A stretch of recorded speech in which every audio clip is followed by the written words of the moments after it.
This is SILL Talks, episode 11.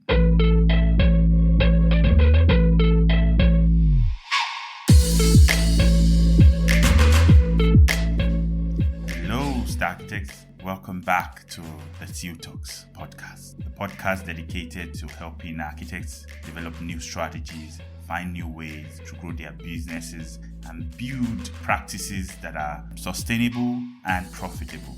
I am your host, Leonard. Welcome to SILL Talks. In this episode of the SILL Talks podcast, I'm going to take a look at visibility as a currency for architects. When we talk about visibility, I'm sure you understand visibility is to be seen. But I'll take it a step further to look at how visibility can help an architect earn respect in the industry, how visibility helps the architect to grow, how visibility helps the architect to make more income, to get bigger projects, and basically everything attached to visibility for architects.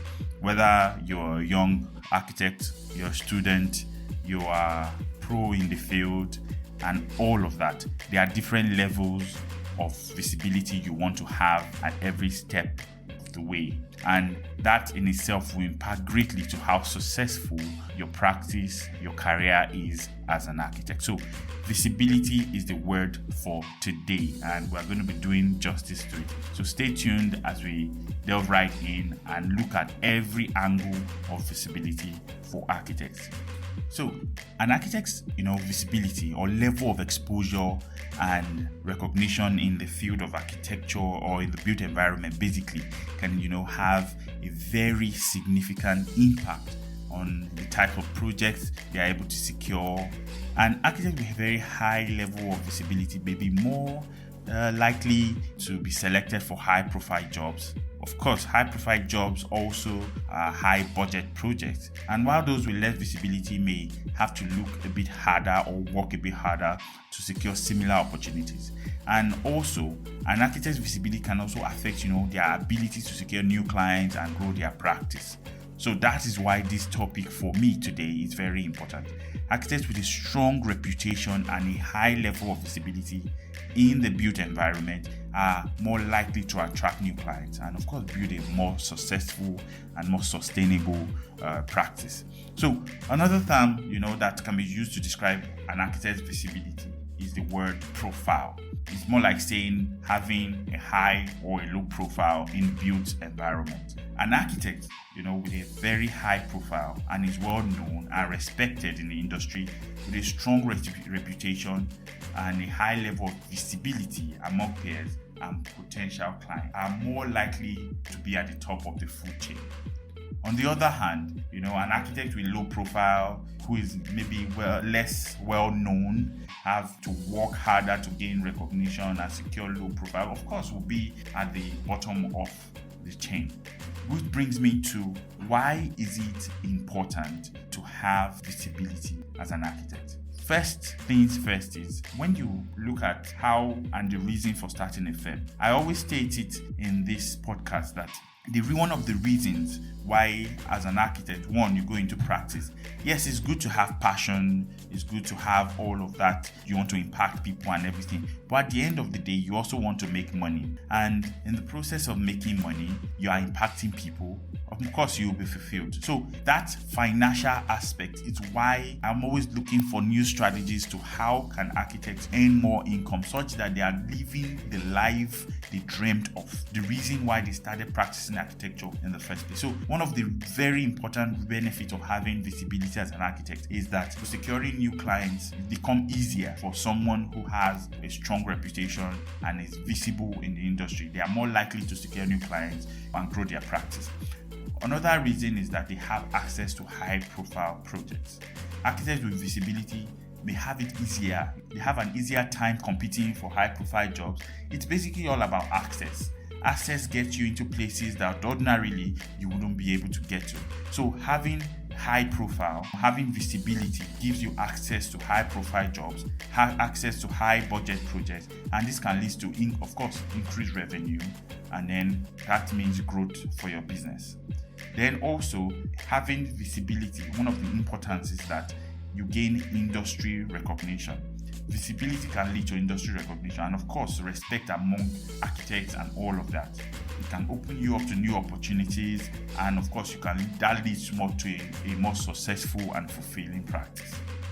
Then also, one of the importance again is that it helps building a team. Of course, visibility can make it easier for architects to attract and retain, top talent. I use the example of, like big angels firm.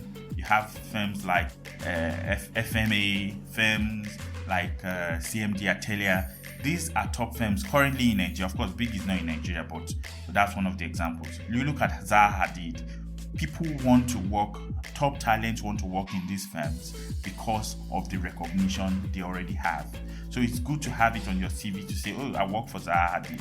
Your employability status, increases because you are associated. So building a strong team is very easy because you are visible and you have a strong reputation as a leading firm in the built environment. Another importance of having visibility is that you have access to industry resources. Architects with visibility may have greater access to industry resources such as funding, such as grants, and information. They say is power. If you are visible, there are places you gain access to, and then this access translates into resources which you can use to build your practice.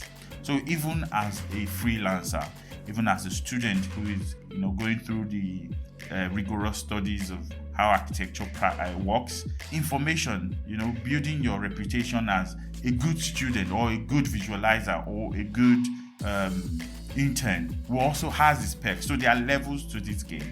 Another thing it does is it can help you stay current. So staying current is one of the importance of being visible. It helps you know what the trends are and then what is the technology that is obtainable, and all of these can be beneficial to attracting new clients and securing the high profile projects as well.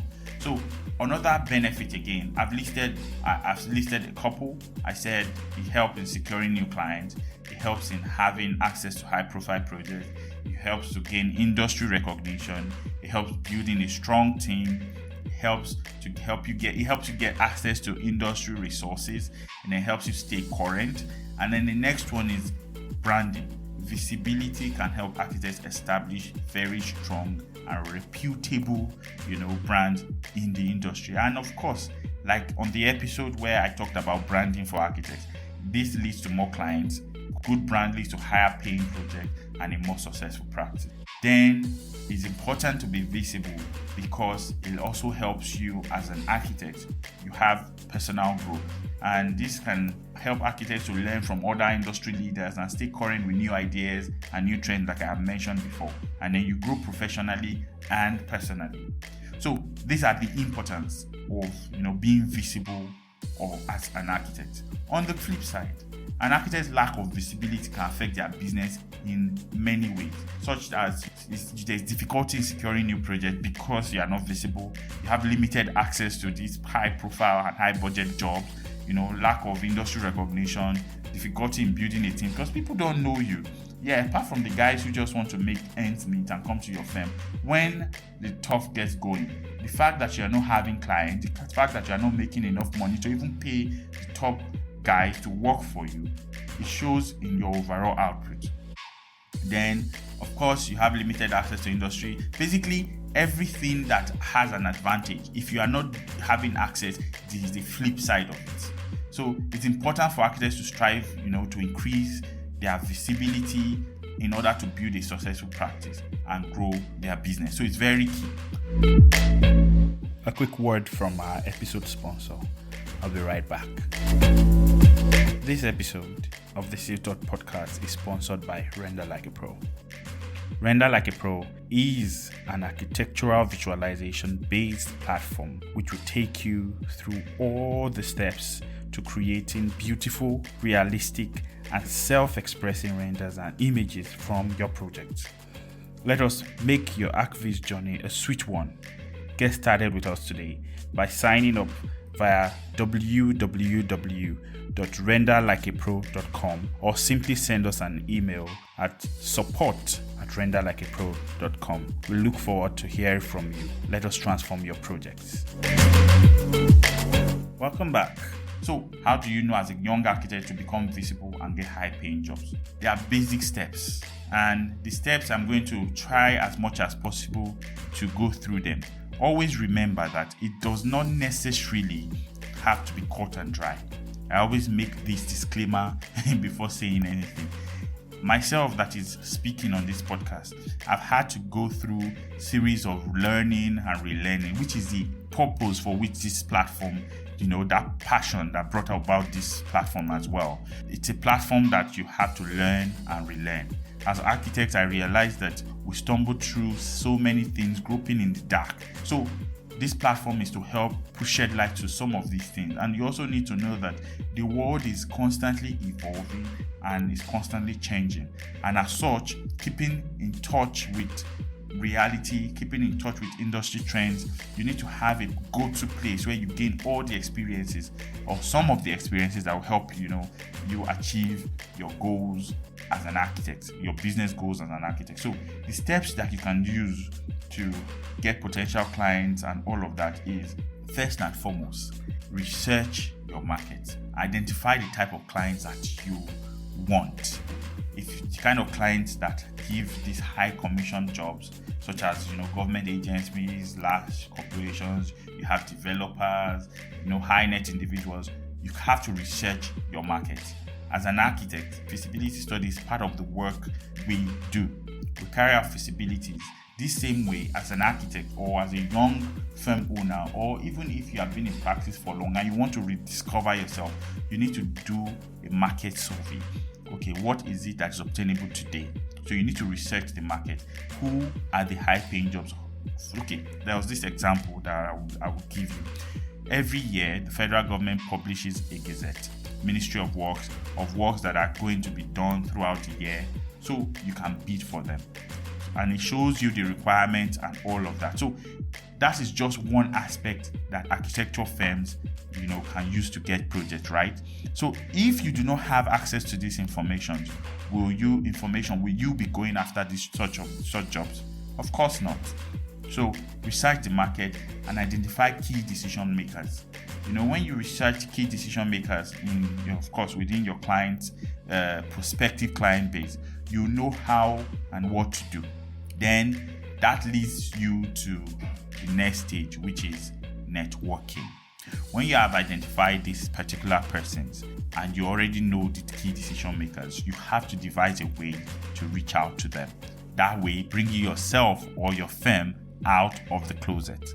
Hence, you need to attend industry events, conferences, you need to join professional organizations, connect with other architects and industry professionals. Networking basically can help you build relationships with potential clients, and you learn a lot about all types of projects they are interested in. So you need to network. And one of the ways to also network is the use of the social media, right? Now, social media platforms such as LinkedIn, Instagram, Facebook, they can help you build a strong online presence.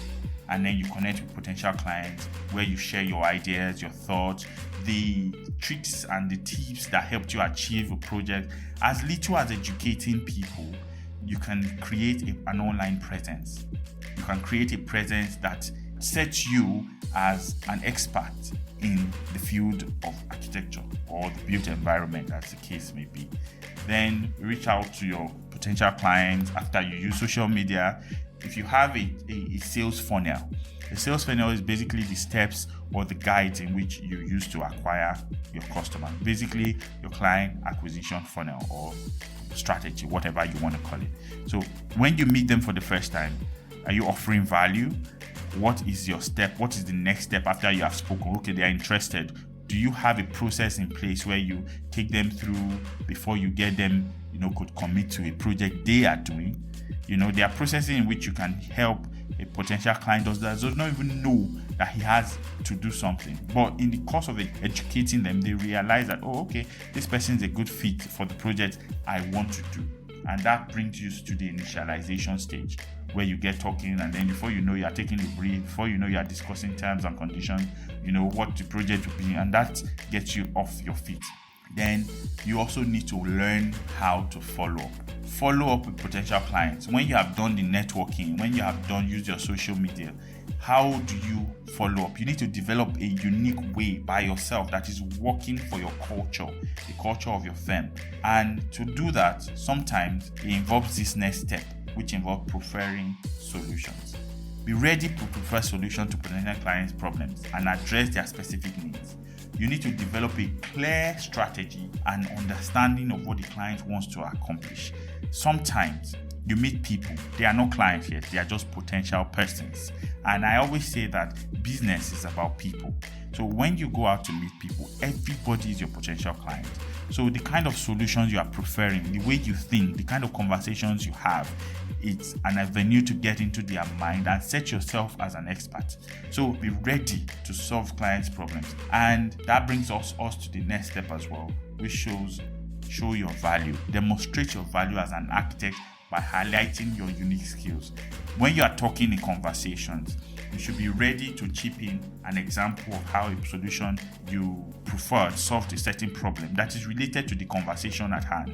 That way the client starts to see you in the light that, oh, this chap has solution to my problem, and then starts seeing you in the light of, I could hire this person to do this since he has done it before. So I'll basically recap the steps again. Steps to get visible as a young architect. I said you need to research the market. You need to identify key decision makers. Then when you identify, you need to network. By networking, you can utilize any platform you like. You can do physical events, you can do social media events, and then you need to learn how to harness the power of your social media as well. Then I also talked about you developing strategies, your own unique way of reaching out to your potential clients, and also following up after the first meetings. You need to set up an in-house strategy. I call it the sales funnel and client acquisition process. Then you need to know that all through these stages, you are going to be proposing solutions that are effective and shows value. Another way you can reach out is to publish your works in journals. A few journals, just in case, so that you know what I mean. There are architectural journals such as, Arc Daily, Design, Archinet, E-Architect, the Architecture Journal, that's for Reba, and then the Plan. So there are different kind of journals, just to name a few. Some of them are free. I'll create a different blog post so shed proper light on the guidelines and the steps, to get your work posted on architectural journals, such as the one I listed earlier. If I'm to get into that in this particular episode of this podcast, it will leave us digressing too far from the subject matter, and I don't want to do that to you. I don't want the episode to be too long, so I'll do a different blog post. So just look out for that. And you go to the SILL Design website, you see the section that is dedicated to blog posts. That also is another avenue, to educate people about certain things. So I'll leave a blog post to that. I'll leave a note to remind myself to do a blog post and do more details on that. It's also very worthy to note that most of these journals are free to submit, but of course, some of them are not free to read. Some of them, people subscribe monthly to read them. So that way, you are reaching a higher level of persons who want to do projects, are just looking for. People are searching, right? Ability to find them depends on how much visibility you have as a currency to spend. You get what I mean? So common mistakes or common myths people have about visibility and why some people are not doing it. I'll just go through a few of them. You already know some of them, so I'll just shed some light on them. For example, people believe that when architects, not just people now, that when they have a project and they've completed the project, some almost as a sense of entitlement feel that the client must come back. Some clients enjoy your work. Yes, they go through the process. Some clients would rather go elsewhere after the first project. So you need to have a clear branding strategy that is consistent and is strong, such that can help you stand out of your competitors, so that when the client comes and they have worked with you once, going anywhere else, is never an option. And then as simple as a website is, We have loads and loads of architectural practice in Nigeria. One-man partnership, the percentage of architects operating in this country, Nigeria, that has websites and online presence are few. And that also has affected the way the public perceives architecture. We need to package ourselves in such a way that your works speaks for you, which is the primary theme architecture is always screaming. How will they hear about you when you don't even have an online presence? Someone in Borno is going through their... I can tell you, as little as our presence on Google Maps, right? People are searching architects in Port Harcourt. We've gotten a couple of jobs from that. Architects in Port Harcourt, and your name pops up. That is visibility. It's a currency. It is how much of it do you have. Also, because of the mindset that we focus too much on design. Don't get me wrong. Design is an essential part of architecture, right? But architects should also try and focus on developing other skills such as project management, communication, and marketing. By improving these skills, architects can build better relationships with clients and, of course, improve their reputation. So it is one myth, one common mistake. We focus too much on design. We lack strong online presence. We do not have clear branding strategy. And then the next one is we do not network enough. Of course, I've mentioned networking so much that I'm beginning to sound like a broken record. But however, networking is crucial for architects to build relationships with either industry peers, potential clients, stakeholders, attend events, join professional organizations, participate in online forums, explore. Then the next one is we do not like feedback. It is a problem. No matter how bad the feedback is, be ready to accept. Take the ones you can effect, the ones that are castles in the sky. Try as much as possible to get across to your client. But feedback is very important. That is very, very, very key. So in summary, I'm still going to take a look at case studies of architects who are very visible, and I'm sure you know about 90% of them, if not all. So architects should focus on building clear strategy, establishing strong, online presence. These are common mistakes we make, when it comes to visibility for architects. Take a look at some foreign architects who are very visible, and of course some architects here as well in Nigeria. In no particular order, I know Zaha Hadid. Everybody knows Zaha Hadid was, though she's late, but the firm is still very functional. Zaha Hadid was a British Iraqi architect known for, her distinctive style. At some point, they were calling her the Queen of Curves and all of that. Groundbreaking designs, and then of course designed many high-profile buildings like the London Aquatic Centre and a couple of other projects. Then also we have Norma Foster. Because they are visible, because their work speaks volumes, because there are so many stories about them everywhere. That is why we know them, right? So visibility is a currency architects must learn to earn. I'll go on. Norma Foster. Then we have Frank Gehry, Rezo Piano, Blake Angels. There are so many. And back home here, we have the likes of Olajumoke Adenowo. We have Tosin Oshinowo. Of course, I adore her. She's a Nigerian architect, designer, and founder of CMD Atelier. She has won so many awards for her work. She's also a writer, and she's good. And the only reason why I can talk about her like this is because there's so many forums where I've heard her speak, and she's passionate about it. But because she's visible, there is no way she will not make headway. There's the IDP relocation project recently that she worked on. Brilliant mind. And the only reason, I haven't met her one-on-one, I hope to in future, but at the same time, the only reason why I can speak about her like this because I've seen her works. She's out there constantly, challenging situations and overcoming them, telling her stories. So there's no way you would not know about her. Then we have the likes of Demas Nwoko. We have Kunle Adeyemi, the person who made the Makoko floating school in Lagos. We have Dipo Adeniyi. We have Hassan Anifowoshe, the founder of Chrono Studios. There are so many of them. And the reason why we know them is because they are visible. And the same way as an architect, right, that I know these names, imagine how many clients know them because they have a niche in the architectural space that they fulfill. And when clients are looking for architects to hire, these are the things that they look out for.